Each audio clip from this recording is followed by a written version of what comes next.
we need to talk about this. Seeing about $800 million in leveraged longs wiped out, namely in Bitcoin, which is usually the biggest, but Ethereum number 2, and Solana, in my opinion, is number 3. Others is just a basket. But there is something really fishy going on in terms of Ethereum, Solana, BTC's price action. The fact that we got this massive liquidation event again, it just feels a little bit suspicious. And I want to talk about a couple of good things, but also the obvious bad things that are happening. Now, the first good thing that's happening for BTC is that if you look on daily RSI, and for all of you that are wondering, I use RSI with a length of 7. What just happened is actually a positive thing. I'm trying to stay positive, but also realistic, given the fact that the video I literally just posted yesterday was like, Ethereum going up, and my face is like, I need to change those up on open mouth thumbnails. But this is actually a good thing. Try to understand what I'm showing you here. This is called an RSI reset. I've shared this before on previous videos here on Coin Bureau Trading, and I want to explain why this is good. Having oversold daily RSI below 25 and then crossing back up is a bullish reversal signal. This is the same kind of signal that we saw months ago, all the way back here in August, when we had the Nikkei crash here on August 5th. We saw another RSI reset. On this specific day, Bitcoin pumped 11% or so, and it continued to move up about 16%.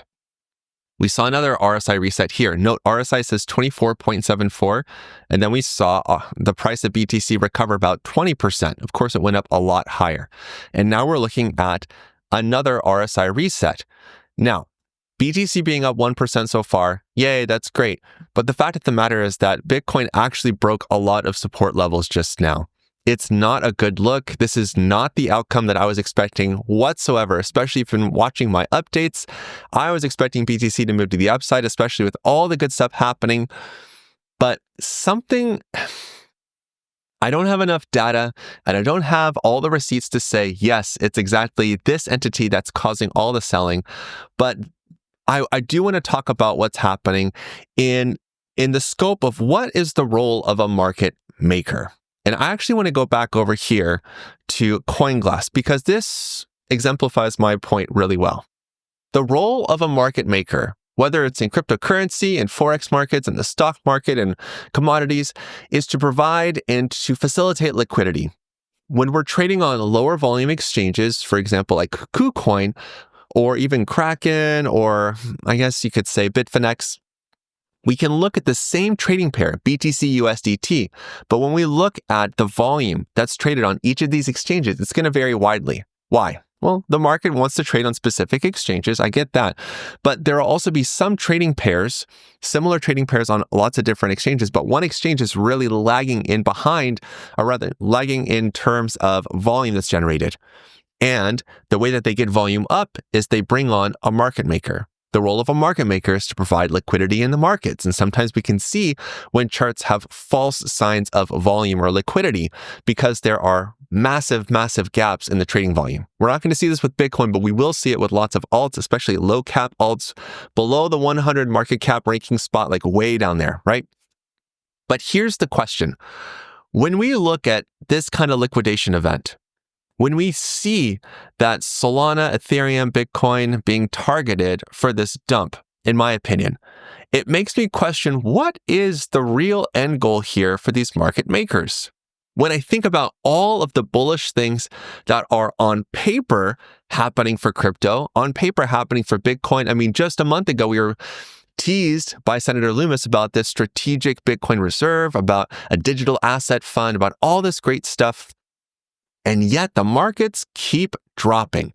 And yet we see Bitcoin falling 4%-ish in a day, breaking a lot of supports.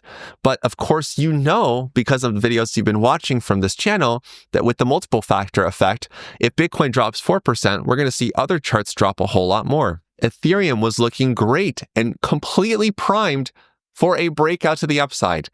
And then all of a sudden, we just got rugged. Negative 10%, 2 times the price action to the downside for Ethereum. And it's not just that. Looking at Solana, Solana is down 15% on yesterday's candle. And not only that, daily RSI made a newer low. It actually exceeded the low set on December 22nd, the low here on February 19th, and now we're looking at 15.77. What is going on? Now, let's go back to this idea of a market maker.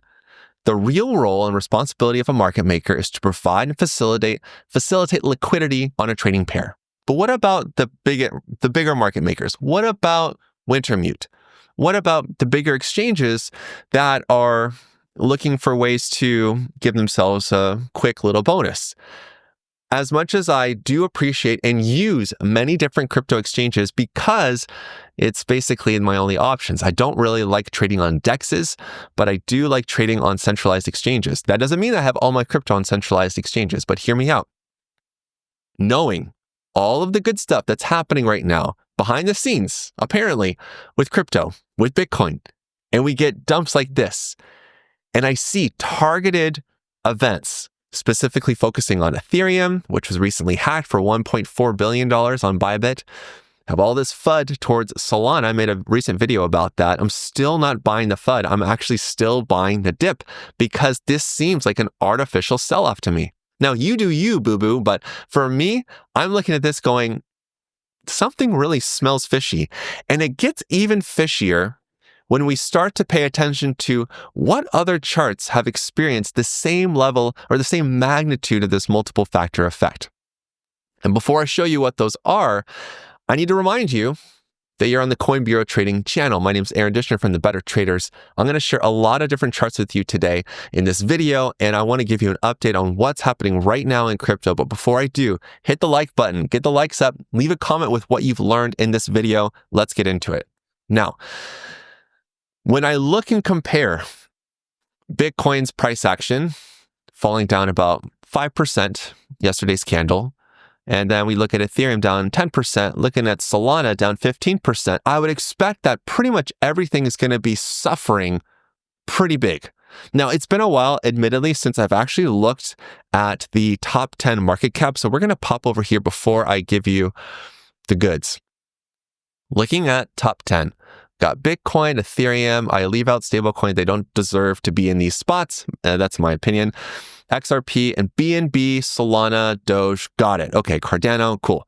So we should expect Ethereum being down 10%, Solana being down 15%, that XRP, BNB, Dogecoin, those should also be around 10 to 15% down. So let's go back over here.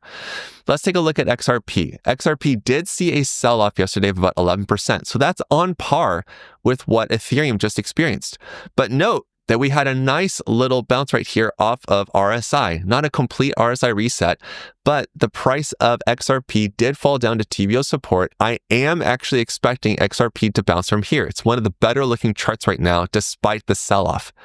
The next one to look at would be Dogecoin. Let's look at Dogecoin to see how it held up. Okay, so Dogecoin fell yesterday 13%. We are looking at RSI being oversold yet again. So it's interesting. Let's just look at one more. I know I skipped one on purpose. Just give me a second. I'm building up to something. ADA, Cardano down 11%. Now, RSI is not yet oversold, but still, that's a pretty big sell-off for ADA.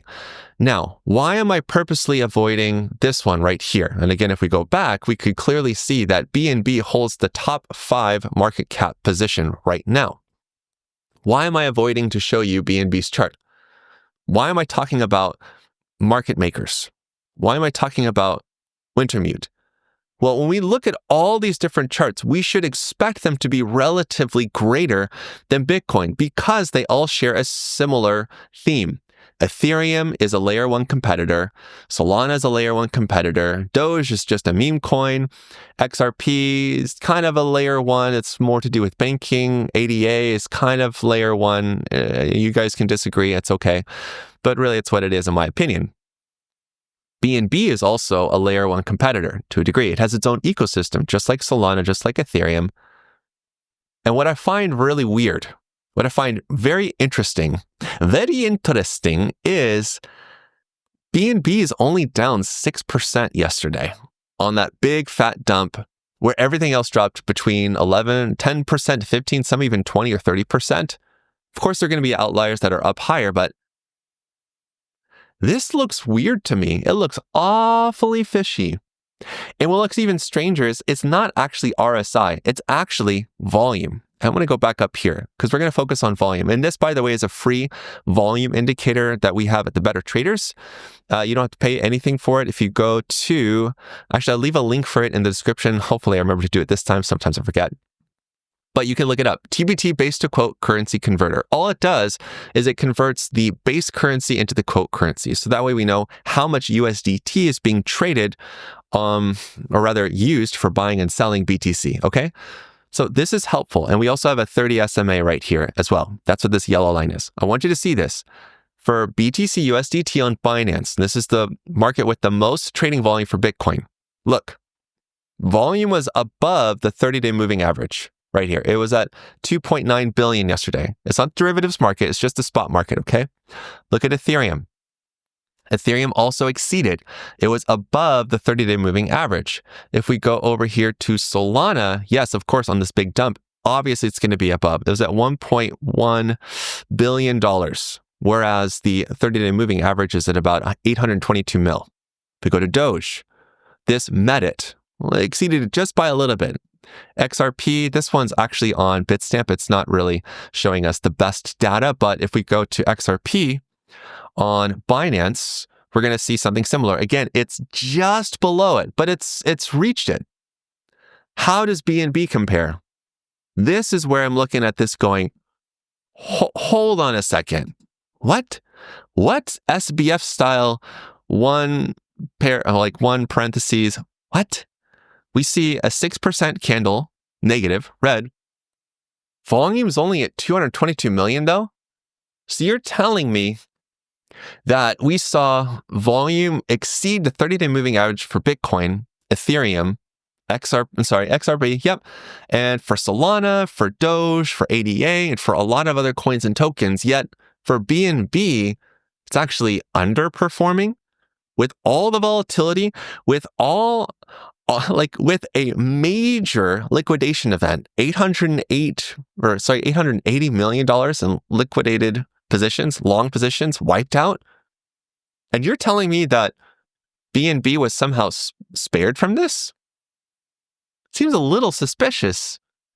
Seems more than a little suspicious to me, at least. I mean, this is BNB USDT. This is the trading pair that will have the most trading volume in regards to the Tether market, the stablecoin market, right?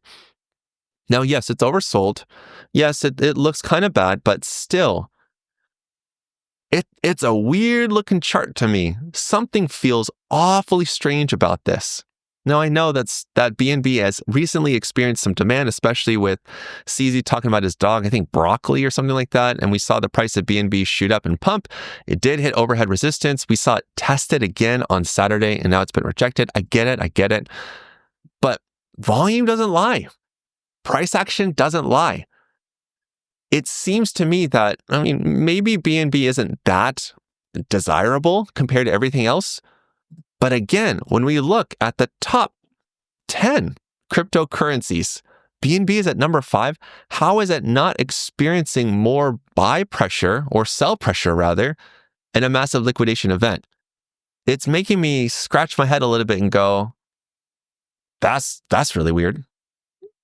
Now, I am not an expert when it comes to tracking market manipulation or understanding market makers and their roles and things like that outside of the primary purpose of creating and creating liquidity, creating volume and introducing volume into charts. But still, something just feels really weird right now. And it's not the fact that we have World Liberty Financial buying lots of Ethereum. It's not that.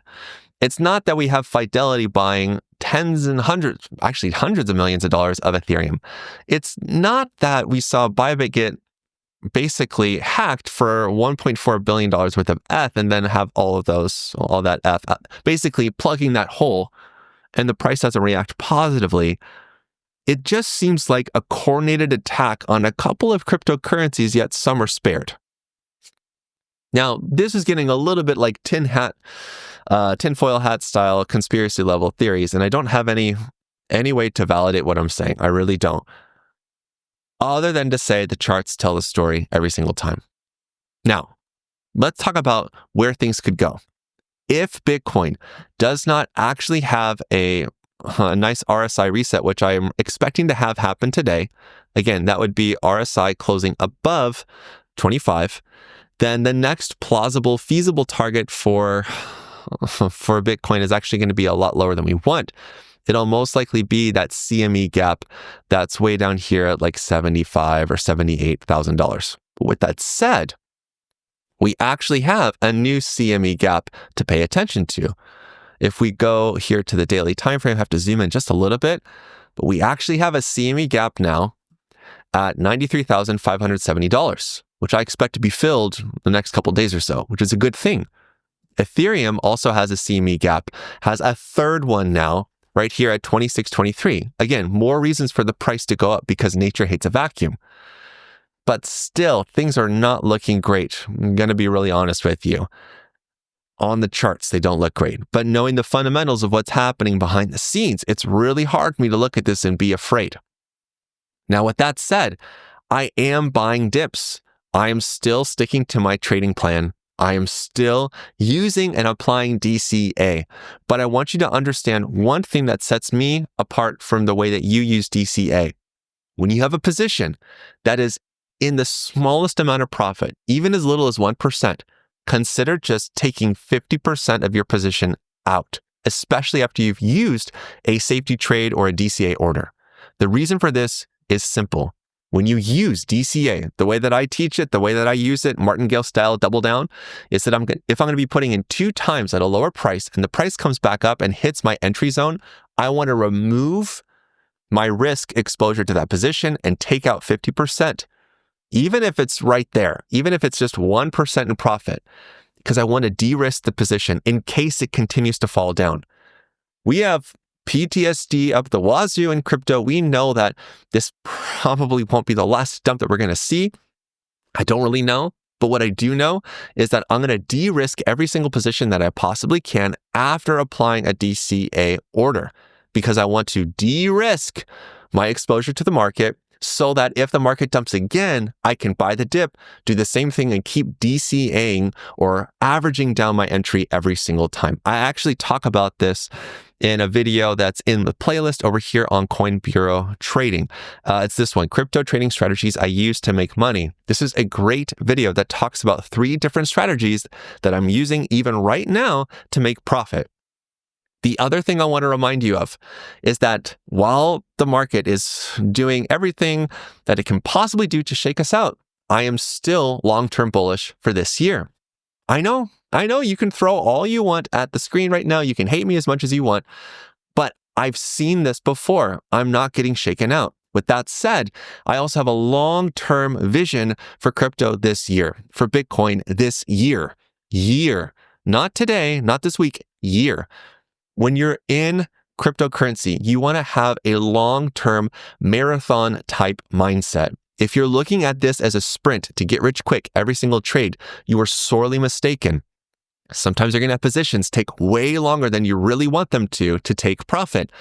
Remember to stick to your original trading plan. And if your trading plan involves a stop loss, take the stop loss. Don't move the stop loss. Get stopped out, zoom out, look for another entry, and then do the trade again or move on.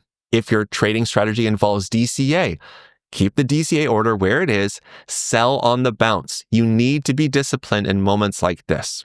Like I said, I don't know if this is actually going to be the last shakeout. We could see another one. Things could get worse, but short term, I am expecting things to go back up. But with that said, I'm going to stick to my trading plan. And my trading plan with DCA means I'm going to de-risk my position as soon as I'm in profit. And I highly suggest you consider doing the same. Now, if you want more videos just like this, I have a playlist over here on the Coin Bureau Trading channel. If you go to my name, yes, some of my calls were completely wrong. Like this one just stinks, but I still believe that the biggest crypto rally is ahead, but really the best ones that you can watch after this video is going to be Crypto Trading Strategies I Use to Make Money and also understanding, where is it? How to get rich in the 2025 bull run. It's a long video, but it gives you so much information that's going to help you out and going to give you a lot of peace of mind as you are trading crypto. I'm not leaving. This is a marathon. This is our first, well, actually not our first, let's be honest. This is like our 5th pothole that we're experiencing, but how are you going to manage your funds? How are you going to manage your portfolio during this bump in the road yet again? And if you don't learn to mitigate your risk, to de-risk your positions, and then stick to your trading plan, you're not going to be able to make it. And I want you to be able to make it because crypto has a bright future ahead of it. And I'm so excited for what's going to be happening later this year. So I'm really curious to know what you all think about what I've just said in this video. Leave a comment down below. Let me know what you think. And until the next time, you know what to do. Stay awesome and stay in the green. Peace.